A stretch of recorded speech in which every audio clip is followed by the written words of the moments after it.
तो मम्मी के eye drops आपने बदले थे? राही, मुझे गुस्से में सही गलत का फर्क नहीं दिखाई दिया। मैं बस किसी भी हाल में अनुपमा को हारते हुए देखना चाहती थी।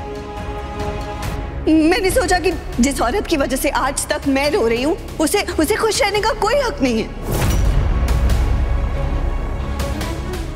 आर्यन की मौत का गुस्सा था और फिर अनुपमा ने प्रेम और प्रार्थना को भी तो मुझसे दूर कर दिया था, उसका गुस्सा था। तो ये मैं बस उसे हारते हुए देखना चाहती थी। राही, मम्मी अंधी हो सकती थी, उनकी जिंदगी बर्बाद हो सकती थी।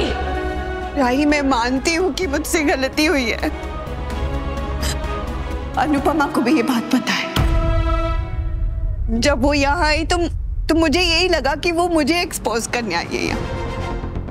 लेकिन मैं अपने दिल का बोझ कैसे कम करूं? आपको अगर ये बात छुपानी है तो छुपा लीजिए, आपकी मर्जी है। अगर आपको लगता है आपको जाके बताना चाहिए तो आप बता दीजिए।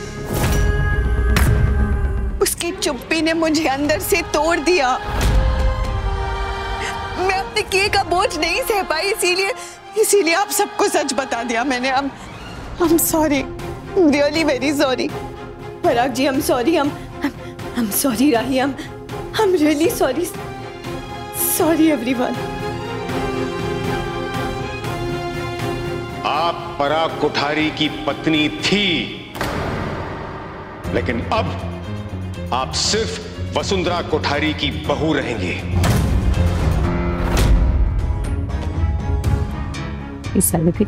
इसको क्या हुआ? थक गई हूँ यार, थोड़ी देर रेस्ट करके आती हूँ।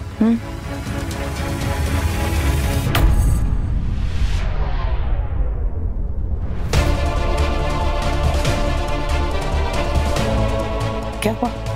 हाँ, क्या हो क्या रहा है? तू ठीक है? कुछ नहीं, मरने वाली हूँ। हाँ? अरे अच्छी खासी तो तेरे सामने खड़ी हूँ ना। कुछ भी बोलती है तिफिका, तुझे चक्कर आ रहे थे है ना? तुझे नहीं आते क्या? वो बात अलग है कि मैं लगती 16 की हूँ, लेकिन उम्र तो तेरी जितनी है ना। तो इस उम्र में थोड़ी सी वीकनेस और थोड़ा चक्कर नॉर्मल है। नॉर्मल नहीं है, उस दिन भी तुझे चक्कर आए थे। बता क्या है?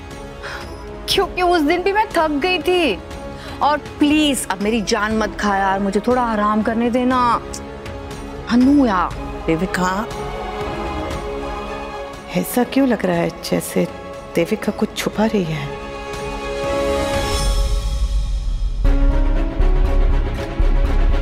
कोई था क्या? ऐसा क्यों लग रहा है कि मेरे पीछे से कोई तो कमरे में आया था। बॉटल भी मैंने भर के रखी थी, ये आधी कैसे हो गई? फ्लोर मैट भी टेढ़ा है।